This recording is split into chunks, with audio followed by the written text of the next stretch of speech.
L'heure est implacable et je vous laisse découvrir vous-même la fin de cette mélodie magnifique. Il y a tellement de choses que j'avais envie de vous dire, peut-être la discussion nous le permettra-t-elle. Il y a un autre personnage très important dans l'opéra. On a vu les différentes voix de femmes, on verra tout à l'heure les barytons et les ténors, mais un personnage qui joue un rôle très important, et à vrai dire il y a peu d'opéras qui s'en passent, qui s'en dispensent, ce sont les chœurs. Et si on devait choisir un seul exemple de chœur, je crois qu'on prendrait les chœurs de Moussorgsky dans Boris Godunov, car le chœur, le peuple, c'est bien le personnage central de cet opéra.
Comme un compositeur russe romantique, de l'époque romantique, sinon vraiment romantique, le milieu du 19e siècle, vous êtes peut-être surpris par cette mise en scène.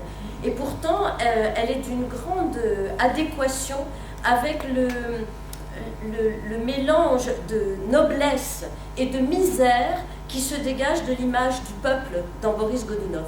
Toute la mise en scène dont vous venez de voir un extrait est transposée dans les temps modernes, mais il n'y a là aucune gratuité, contrairement à ce qu'on voit quelquefois dans des mises en scène qui font ça d'une façon purement décorative.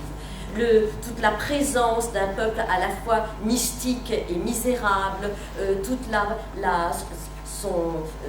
façon dont il fait passer son âme dans le chant est présente dans cette mise en scène, et c'est pour ça que nous l'avons retenue. Nous restons finalement dans une époque très voisine, mais dans une façon de concevoir la foi et le mysticisme, qui jouent d'ailleurs en général un grand rôle dans les opéras, complètement différente. Puisque vous allez voir, une fois encore, et entendre, des voix qui sont toutes de très grandes voix d'opéra, peut-être parmi les plus grands de leur génération, mais pas dans un répertoire exactement d'opéra, puisqu'il s'agit bien de Verdi, mais non pas d'un opéra, mais du Requiem, dans un enregistrement qui date des années 60, sous la baguette de Karajan, Herbert von Karajan, et vous pourrez y voir la grande... Ah non, elle ne figure pas dans cet extrait, mais elle y chante la grande soprano américaine Leontine Price, et puis une très grande voix grave aussi, une voix de mezzo, mais très différente de celle de Kathleen Ferrier, très différente de celle de Cecilia Bartoli, qui est Fiorenza Possotto, qui a chanté très souvent les opéras de Verdi. Et puis vous allez y entendre aussi le grand baryton verdien Nikolai Ghiorov, et enfin le célèbre Luciano Pavarotti, à une époque où il se souciait davantage de faire de la musique que de gagner de l'argent, c'est-à-dire il ne doit pas avoir plus de 35 ans, et il est magnifique dans cet enregistrement. Le Lux Aeterna du Requiem de Verdi.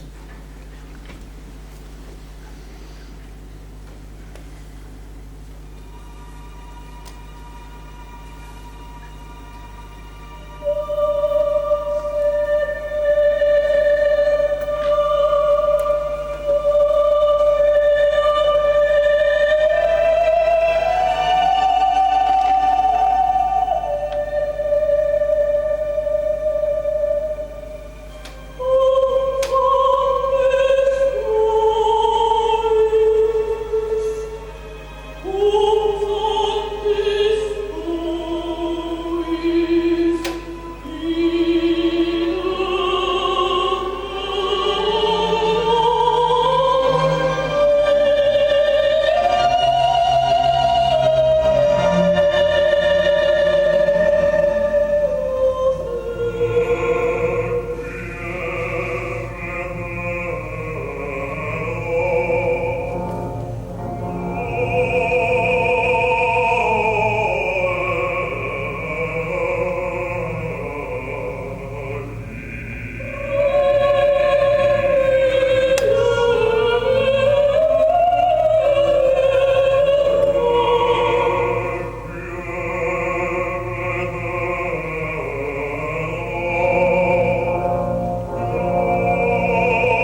dirigé, on se dit que ça devait être merveilleux de travailler avec lui, non? Mais enfin, moyennant quoi, on arrive quand même à des choses admirables, à des réalisations admirables, et sans doute, il faut aussi beaucoup de rigueur pour ça. C'est encore une fois un chanteur disparu depuis longtemps, mais qui est mort très jeune, que vous allez entendre maintenant. Dans l'ensemble, les chanteurs qui tiennent le haut de l'affiche aujourd'hui, vous n'allez pas les entendre beaucoup, et c'est pour une raison simple, c'est qu'il vous suffit de plonger dans les bacs des disquaires, ou d'aller simplement ici à la médiathèque pour les trouver facilement. Les chanteurs dont les noms sont sur les affiches, Nathalie Dessay, si on entendra peut-être, si on a le temps, Jonas Kaufmann, un ténor extrêmement doué. Mais vous allez entendre maintenant, de nouveau dans une archive un peu désuète, mais je suis sûre que vos oreilles sont assez ouvertes maintenant pour que vous fassiez la part des choses, un extraordinaire ténor, Fritz Wunderlich, qui est mort à 35 ans en tombant dans l'escalier. Mais qui avait chanté beaucoup Mozart, beaucoup les leaders de Schumann, et qu'on va entendre ici dans un air d'un opéra de Tchaïkovski, Eugène Onegin. Il est immobile au milieu du studio, car c'est tourné en studio, et il chante avec cette extraordinaire sobriété pendant tout cet air.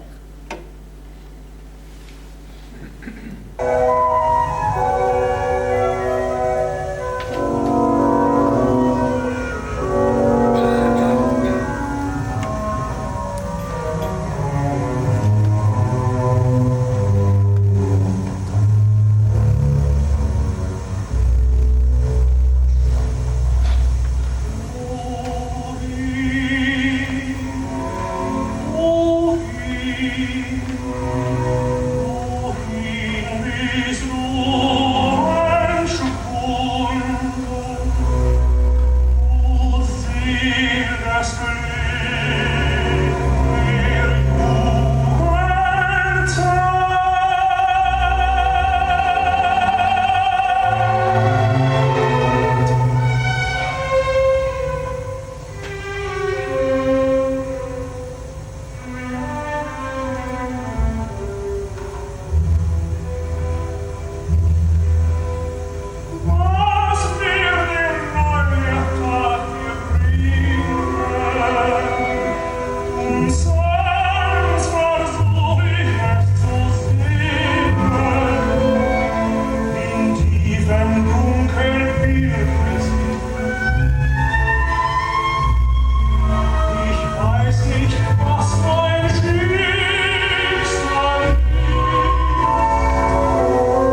fois, c'est une autre époque. La mise en scène, le choix des décors, mais surtout la grande retenue avec laquelle on chantait. Il faut dire aussi que là, l'opéra de Tchaïkovski est chanté en allemand, c'est une chose qui ne passerait plus aujourd'hui. Mais en revanche, la qualité vocale, l'aisance, le naturel de ce chanteur, ça, ce sont des choses qui me semblent toujours appréciables. Ça va former, je pense, un contraste assez impressionnant avec l'extrait actuel que vous allez entendre d'un opéra de Wagner, de Parsifal, voilà, chanté par un chanteur très connu aujourd'hui, extraordinairement doué et talentueux, sans doute aucun, qui est Jonas Kaufmann. Et je pense que nous remettrons à notre discussion de tout à l'heure les commentaires ou vos avis ou les questions que vous pouvez avoir sur ces différences d'interprétation. Ce n'est évidemment pas le même répertoire, mais de toute façon, les options des chanteurs sont extrêmement différentes et sans doute répondent-ils aussi à des options des chefs, des directeurs musicaux très différents.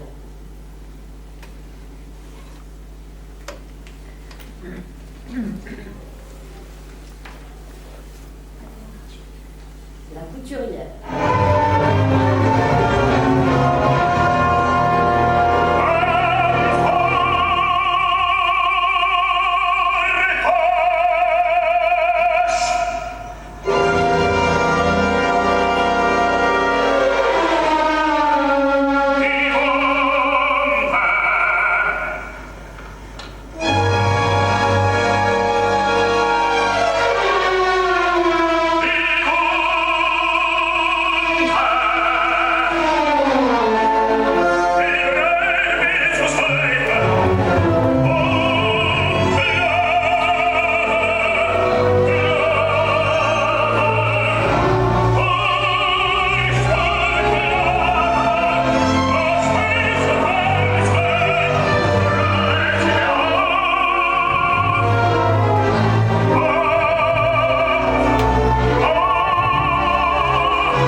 Dans son ensemble, contraste extraordinairement, puisqu'on a ici un souci de réalisme. Je ne m'étais pas aperçue en regardant l'extrait sur l'ordinateur que c'est une mare de sang dans lequel... Moi, franchement, j'ai du mal à y croire. Mais enfin, bon, il y a certainement aussi des justifications à ce propos. Vous aurez peut-être de la peine à penser que Eugène Onegin, que Fritz Wunderlich qu'on a entendu juste auparavant, que Pavarotti qu'on a entendu dans le Requiem de Verdi et Jonas Kaufmann soient tous les trois considérés comme des ténors. Vous voyez à quel point ces voix, rangées dans la même catégorie vocale, sont différentes. Comme tout à l'heure, vous avez entendu Fiorenza Cossotto commencer au début de l'extrait du Requiem de Verdi, avec cette voix très lumineuse, dans l'aigu, et pourtant c'est une mezzo-soprano. Elle a joué ces grands rôles de mezzo qui sont toujours des sorcières, des prophétesses, comme Ulrika dans le Bal masqué ou Azucena dans le Trouvère. Voilà, ce n'est pas, ces étiquettes peuvent recouvrir des timbres et des styles très différents. C'est pourquoi je trouve qu'il ne faut s'y arrêter que modérément. Nous avons entendu des barytons, nous avons entendu des ténors, nous allons entendre, toujours moins que je ne l'aurais voulu, mais des contre-ténors.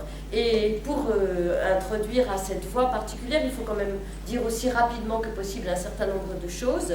On connaissait très peu les contre-ténors, jusqu'il y a une vingtaine d'années environ, au moment où s'est faite la découverte du répertoire dit baroque, qui n'est pas forcément toujours baroque, mais disons du répertoire antérieur à la période classique.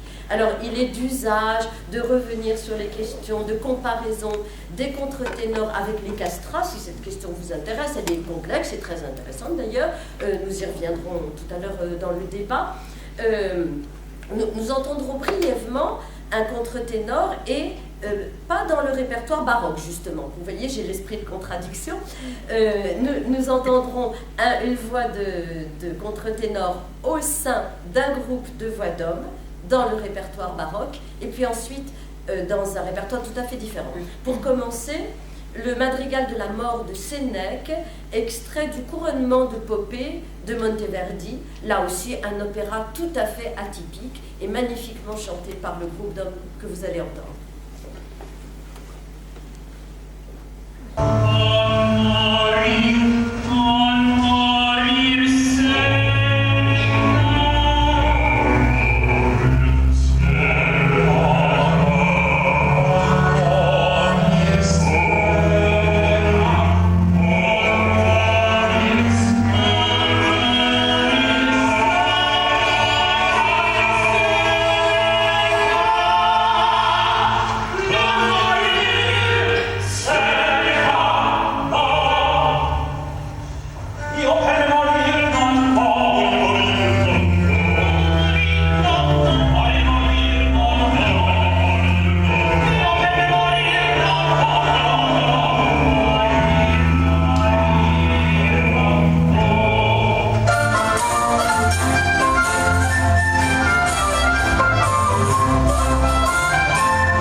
Sénèque va se donner la mort avec joie pour répondre à l'impératif de Néron, et il invite ses disciples à se joindre à lui, mais ses disciples s'écrient « Ah non, non, nous Sénèque, on n'y tient pas, on préfère rester en vie ».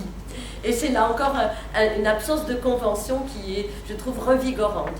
Donc vous allez entendre maintenant une voix de contre-ténor tout à fait dans un autre répertoire, puisque c'est un extrait du Songe d'une nuit d'été de Benjamin Britten. Benjamin Britten, un compositeur, enfin le grand compositeur britannique du XXe siècle, auteur du Tour d'écrou de Peter Grimes, et qui a donc réalisé cette œuvre d'après Shakespeare, où on voit ici la voix de haute contre est finalement utilisée par Britten un peu de la même façon qu'elle l'était au XVIIe siècle, pour son caractère irréel, qui vient de l'association d'une présence masculine, avec toute sa fermeté, sa virilité, avec une voix aiguë et ce timbre particulier, un peu diaphane, un peu irréel, de la voix de contre-ténor. Ils ne sont pas tous irréels du tout, il y en a qui sont au contraire très matériels, mais c'est le cas dans cet extrait.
avec cet extrait de Britten, nous sommes entrés dans le domaine de l'opéra contemporain. Et là encore, il y a beaucoup de choses très différentes.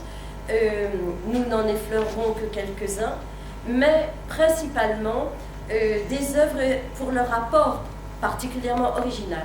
C'est le cas de Wozzeck d'Alban Berg, qui a donc été écrit au XXe siècle sur un texte dramatique, lui aussi absolument extraordinaire, de Georg Büchner, qui s'appelle Wozzeck, dont je ne vous détaillerai pas le propos, mais qui met en scène un personnage. Wozzeck, c'est un peu le SDF de l'époque. C'est un personnage qui est pauvre, qui est démuni. Une des phrases de leitmotiv qui revient dans la bouche de Wozzeck tout au long de l'opéra, c'est « Ach, wir arme Leute », pauvres que nous sommes. Et qui est en même temps un visionnaire et qui va succomber moins à la misère matérielle qu'à l'impossibilité dans laquelle il est de se défendre moralement vis-à-vis de l'ordre mis en place. Vous allez voir le début de Wozzeck, la scène où le soldat Wozzeck rase le capitaine. En dehors de sa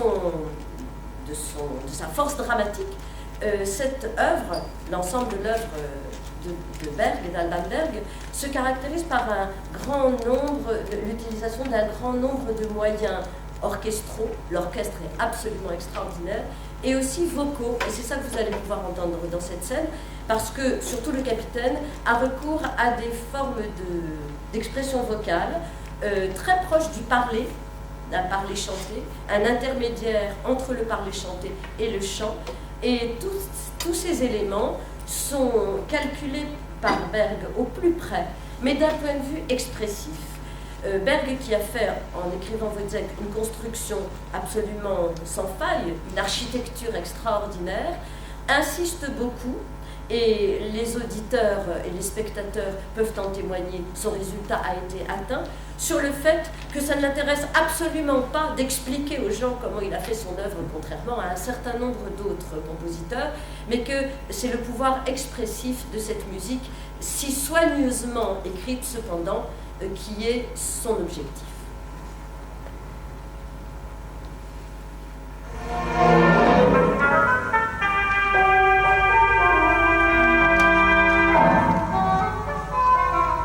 Langsam, Wozzeck, langsam, eins nach dem anderen. Er machte ganz schwindlig.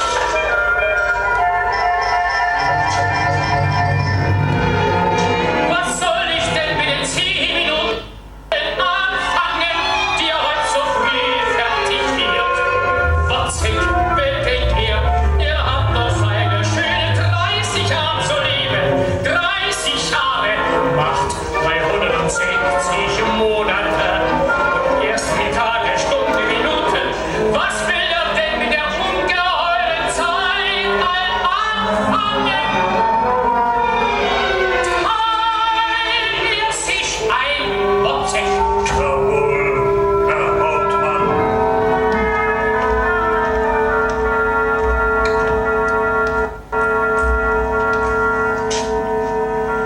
Es wird mir ganz Angst um die Welt, wenn ich an die Ewigkeit denk. Ewig, das ist ewig, das sieht er ein. Nun ist es aber wieder nicht ewig, sondern ein Augenblick. Tja! Ein Augenblick. Wozzeck, es schaudert mich, wenn ich denke, dass sich die Welt in einem Tag herumdreht. Und kann ich auch kein Mirakel mehr sehen. Oder ich werde melancholisch. Jawohl, Herr Hauptmann.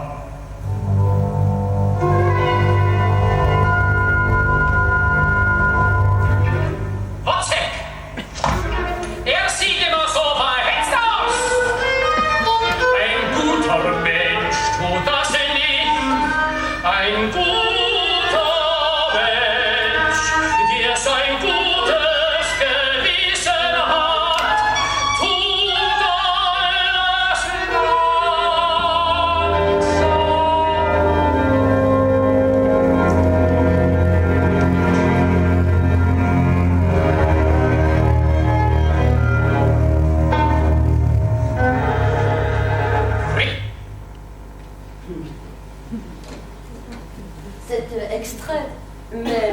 met en valeur tous les usages possibles de la voix. On entend la capacité de résonance de cette voix qu'il parle, qu'il chante en voix normale ou en voix de contre-ténor. On perçoit le caractère de ce personnage, n'est-ce pas? Sans qu'on ait besoin de comprendre le texte, qu'on pourrait vous traduire, mais on comprend le type de personnage et le rapport qu'il entretient avec Wozzeck.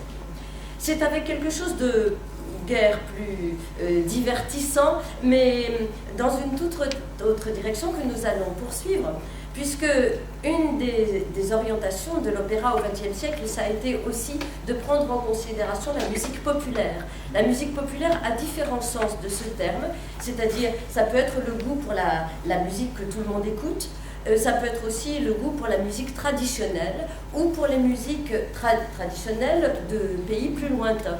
Et c'est ce que nous entendrons successivement, d'abord avec un extrait de Grandeur et décadence de la ville de Mahagoni, de Kurt Weill sur un texte de Bertolt Brecht, qui a écrit d'abord une version plus de chambre, plus proche de la musique de variété auquel il fait référence, et puis ensuite ce grand opéra qu'on appelle le Grand Mahagoni. Alors, il y a une autre production très très récente que j'aurais voulu vous faire écouter et qui fait appel à la même chanteuse que vous allez entendre dans cet extrait de Mahagoni, qui est une chanteuse de comédie de Broadway. C'est principalement une artiste de Broadway, mais vous allez entendre qu'elle n'a vraiment rien à envier à une grande chanteuse lyrique, et c'est pour ça qu'elle est là. Les personnages masculins dans cette distribution sont des chanteurs du répertoire lyrique, et l'association des deux fait partie des questions qu'a à résoudre les directeurs musicaux d'une production de Mahagoni.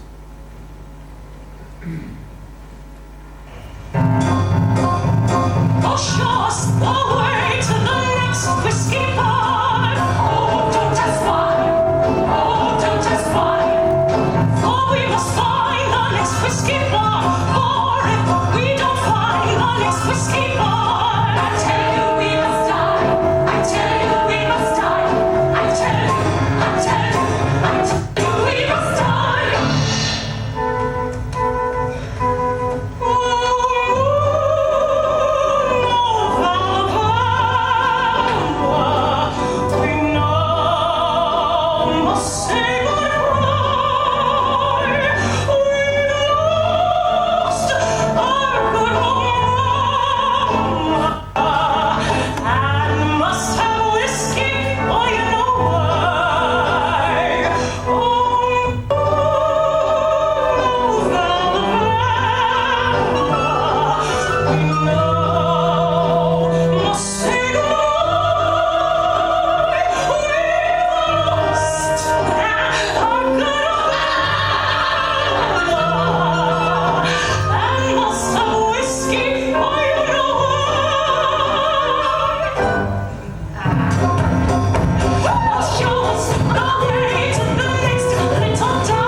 il y a un opéra que j'aurais voulu vous faire entendre et qui n'a pas pu trouver sa place, c'est Porgy and Bess de Gershwin.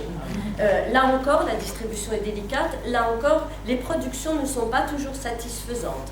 parce que il y a de nombreux écrits sur la façon dont ça a été réalisé. La première fois, le choix des tempi, c'est-à-dire la vitesse exacte à laquelle on réalise la partition, certaines modifications dans l'orchestre, enfin différentes choses pouvaient faire basculer la partition, soit du côté du musical, ce qui n'est pas exactement notre comédie musicale, hein, mais bien une particularité américaine, soit du côté de l'opéra. Et les tentatives qui ont été faites de part et d'autre peuvent donner des impressions très différentes. Mais c'est une chose qui est intéressante à suivre, et une très belle partition, et une véritable partition d'opéra, du point de vue, en tout cas, de cet élément essentiel, à mon avis, qui est la possibilité de faire assumer le rôle dramatique par la musique. Voilà, et bien, pour ce qui est de l'opéra proprement dit, nous allons finir sur une note en quelque sorte exotique, bien que le compositeur de cet opéra qui s'appelle Marco Polo, Tan Dun, qui est également le compositeur de nombreuses musiques de films comme Tigre et Dragon, il est chinois, mais il a fait ses études en Allemagne ou aux États-Unis. Il a une culture complètement occidentale. Et cet opéra, Marco Polo, associe des formes de chant et de musique très différentes. Ce n'est pas un opéra chinois traditionnel transposé. Simplement le début, vous n'en entendrez que les débuts, pour son extraordinaire récitant, qui est en même temps une sorte de danseur.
Et voilà, c'est sur ce beau geste vocal et physique et corporel que se termine ce voyage, à la fois dans le temps et dans l'espace. J'ai voulu me tenir exactement à la durée de conférence qui nous était impartie pour nous laisser la possibilité de parler ensuite, mais aussi si vous voulez revenir sur tel ou tel extrait, ou si vous voulez entendre d'autres choses, car nous en avons gardé que nous ne pouvions pas vous faire entendre, comme par exemple un chanteur de lead, c'est-à-dire c'est un chanteur également une voix d'opéra mais qui chante seulement une mélodie accompagnée au piano, ou encore un extrait de la Passion selon Saint Jean de Bach, qui n'est pas non plus évidemment du tout un opéra, mais l'oratorio sacré, c'est quand même l'origine